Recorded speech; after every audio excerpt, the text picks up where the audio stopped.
Muchas gracias, presidente. El conflicto colombiano, evidentemente, no es algo del pasado. Es un conflicto armado que está bien presente en el día a día y en la vida actual de los ciudadanos de ese país, ¿no? Pero es un conflicto que hunde sus raíces en razones de tipo histórico, de tipo político, de tipo económico y de tipo social. Y es difícil hacer la síntesis de todas esas razones. Aunque, como ya sabemos, se ha iniciado un proceso de negociación para la paz y el conflicto tiene menos virulencia en los 2 últimos años, sobre todo, aunque, lógicamente, no puede darse a día de hoy, ni mucho menos por finalizado. Según datos de la Unidad de Víctimas, en los últimos 30 años se han producido y se encuentran registradas 6.043.000 víctimas en el conflicto colombiano. La mayor parte de ellas son desplazados forzosos, más de 5 millones de personas. Por su parte, el Centro Nacional de Memoria Histórica colombiano, aun reconociendo las dificultades de cuantificar los efectos de un conflicto larvado y oculto como es este, se han cifrado en 218.000 personas las víctimas mortales de ese conflicto, entre 1958 y 2012. Y de ellos el 81% fueron civiles o no combatientes. También se han documentado 1.982 masacres que le costaron la vida a 11.700 personas, la mayor parte de ellas llevadas a cabo por los llamados grupos de autodefensa. A esa cifra habría que sumar, hasta 2012, las víctimas de desapariciones forzadas, más de 25.000 desde 1985, secuestros, más de 27.000 desde 1970, o las más de 1.700 víctimas de violencia sexual, mujeres y niñas fundamentalmente, pero también hombres y niños desde 1985, casi 6.000 desplazados desde 1975 y más de 5.000 reclutados forzosos. Pocos conflictos armados presentan cifras tan escalofriantes como esta. A estos daños tangibles hay que sumar las heridas que el conflicto ha producido en la sociedad colombiana en su integración y en su cohesión, heridas que en ocasiones son mucho más difíciles de cerrar. No se puede encarar la solución de un conflicto de esta naturaleza sin afrontar la realidad del mismo, sin conocer los hechos, sin asumir responsabilidades, pero también sin olvidar que el proceso debe alumbrar un país nuevo, un país abierto y un país socialmente pacífico. Como antecedente ineludible a este proceso de paz, hay que mencionar la aprobación de la Ley 1448 de víctimas y de restitución de tierras de junio del año 2011. El denominado proceso de paz en Colombia se produce con apoyo en el Acuerdo General para la terminación del conflicto y la construcción de una paz estable y duradera, y se inicia formalmente el 18 de octubre de 2012, con conversaciones entre el Gobierno de Colombia y representantes de la FARC, primero en Oslo y luego en La Habana. Ese acuerdo establece las pautas que tienen que presidir todo el proceso. Un proceso que se va a dividir en 4 fases: las conversaciones exploratorias secretas entre las partes, la concreción de los acuerdos, la refrendación de esos acuerdos y su implementación, y que va a abordar en conversaciones directas e ininterrumpidas áreas temáticas concretas. Hay que valorar positivamente que la negociación se produzca de forma directa entre las partes de un conflicto que, como hemos dicho, presenta cifras escalofriantes. Además, es importante destacar que en el propio acuerdo se glosan los principios que han de regir la negociación: respeto de los derechos humanos, desarrollo económico con justicia social y en armonía con el medio ambiente, equidad y bienestar, entre otros.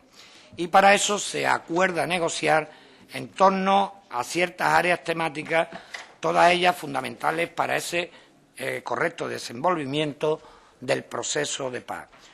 A mí me gustaría destacar los derechos humanos y la situación de las víctimas del conflicto colombiano. El punto 5 del acuerdo alude a las víctimas del conflicto y se reconoce la necesidad de enfrentar la situación de esas víctimas y su derecho a conocer la verdad. En este ámbito es necesario que el tema de los derechos humanos centre la agencia negociadora. Aún persisten dificultades evidentes en esta materia. Los grupos paramilitares siguen actuando y atacando a la población civil y a los defensores de los derechos humanos, los sindicalistas, los líderes indígenas y campesinos. El Gobierno se desvincula de ellos ahora y los trata como delincuentes comunes, pero su forma de actuar coincide sospechosamente con la forma de actuar de los grupos que existían antes de la desmovilización, y muchos de sus líderes coinciden. Y existe el peligro de que estas dificultades se acentúen en el escenario del posconflicto. Es cierto que ya en diciembre del 12 el Congreso colombiano reformó la Constitución para permitir que los tribunales militares tuvieran mayor control sobre las investigaciones penales en las que estaban implicados miembros de las fuerzas de seguridad. Pero también es verdad que la Corte Constitucional declaró inconstitucional esta reforma por motivos de procedimiento, frenando dicha posibilidad. Y también es cierto que la ONU y el Sistema Interamericano de Derechos Humanos desempeñan un papel central en la mejora de la situación de los derechos humanos en Colombia. Se avanza en esta materia, pero sigue sin ser suficiente. Los derechos humanos y el fin de la impunidad deben estar en el centro del proceso de paz con dos asuntos clave: la protección de la población civil y el respeto del derecho de las víctimas de abuso contra los derechos humanos a la verdad, la justicia y, sobre todo, la reparación. En definitiva, se ha establecido un mecanismo de negociación y los temas sobre los que hay que negociar, un proceso que la propia sociedad colombiana parece haber refrendado en estas últimas elecciones presidenciales en las que fue reelegido el presidente Santos, uno de los principales promotores de este proceso de paz. Debe alcanzar su objetivo el proceso de construir una paz justa y al mismo tiempo duradera para Colombia. Y es necesario reiterar el apoyo desde España y, además, como parece lo vamos a hacer aquí, fuertemente consensuado. Cerca de 80 países han mostrado su apoyo a esas conversaciones de paz.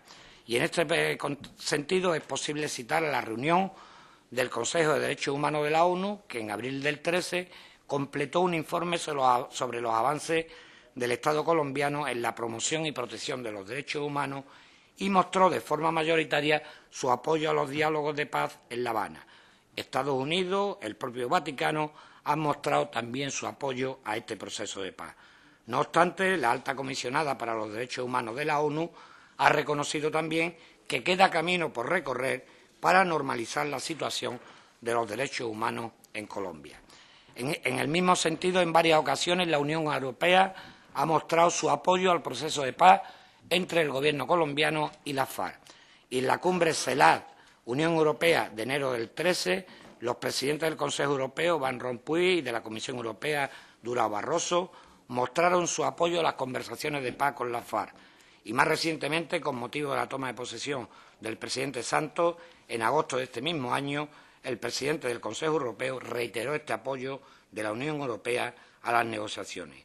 De nuevo, es necesario mencionar aquí la cuestión de los derechos humanos y reiterar de la mano de Amnistía Internacional que el proceso de paz en Colombia brinda a la comunidad internacional la oportunidad de hacer hincapié ante el Gobierno en que el derecho de las víctimas a la verdad, la justicia y la reparación es un requisito ineludible, no negociable para una paz duradera y efectiva en este país.